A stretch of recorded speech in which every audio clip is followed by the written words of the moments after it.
Here are the new updated travel requirements if you are flying into Puerto Rico. So, even though Puerto Rico is a US territory, they do have entry requirements, unlike if you were traveling within the continental US. The newest update as of February 2nd, 2022, is that you no longer need proof of vaccination to enter Puerto Rico. So you can either provide the proof of vaccination or you can provide a negative test result that is taken within 48 hours of you landing in Puerto Rico. So previously, you had to be vaccinated in order to travel to Puerto Rico.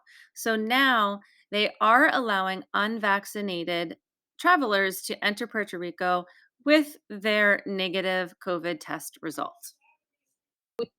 And since it is a US territory, you do not have to take another test to enter back into the United States. Now, for international travelers, it is different.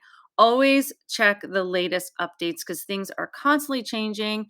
And usually the airlines have the best information, but you can go right directly to discoverpuertorico.com. That's where we got all the information. And that's where you're going to upload your test results. So we decided to go to Puerto Rico since we did not have to test to get back into the United States. Unlike Mexico and Dominican Republic, which is where we normally vacation, right now you do have to still take a COVID test the day before you leave. And you always run the risk of getting a positive result and then getting stuck there. And sometimes people just don't have that luxury. So we thought it was a great opportunity to go to Puerto Rico and really compare it also to a vacation in Mexico or Dominican Republic. The other great thing about Puerto Rico is since it's a US territory, there are no customs to go through if you're traveling from the United States. So it makes the trip a little quicker and easier to navigate. So, as I said earlier, you do have to upload either your vaccination card or your results to their health questionnaire. So, go to their website, make sure you do that before landing. So, once you land into Puerto Rico, then basically what happens is you're going to go downstairs to where the baggage claim is, and then you'll see all these people kind of suited up.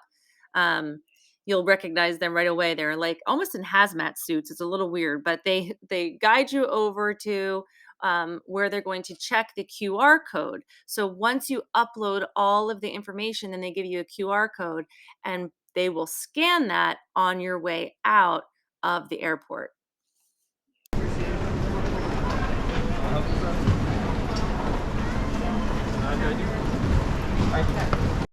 And then really that's it. Once you have gone through that line, you can go directly outside and find your transportation. So it was really easy. They were very organized and made it as seamless as possible. So in terms of transportation, you can either get a taxi or an Uber. You can also rent a car. But this time we decided just to get a taxi because our resort was so close to the airport. We didn't want to have the hassle of renting a car because we were only there for a few nights. So you could either get a taxi or an Uber. The taxi was $22 for about a 15-minute drive. And then when we pulled up the Uber, the same ride would have been about 18, 16, 18. So not too much difference. And the nice thing about the taxis is that they are right there waiting for you to go. One important thing to note is that once you are on the island, they are very strict about masks. And also, you do have to show either your vaccination card or your negative test result if you're going into restaurants and nightclubs. So just make sure you also have a copy of that on your phone. So, not the QR code, but the actual PDF of the test result or your vaccination card. Now, departing from Puerto Rico Airport was really easy as well. Again, you do not need to upload a test or anything like that if you're traveling back to the United States. So, we arrived to the airport about an hour and 45 minutes before our flight. So, we were cutting it close. It was on a Wednesday, so we were not thinking it was going to be so crowded. It was more crowded than we thought, but we were able to get through the security line in under 30 minutes. They don't have a ton of restaurants to choose from. And we had eaten a really big lunch before we left. So we weren't planning on eating in the airport. But if you are, just know there's not a ton, but there are definitely some choices. We did have a couple drinks that were really good.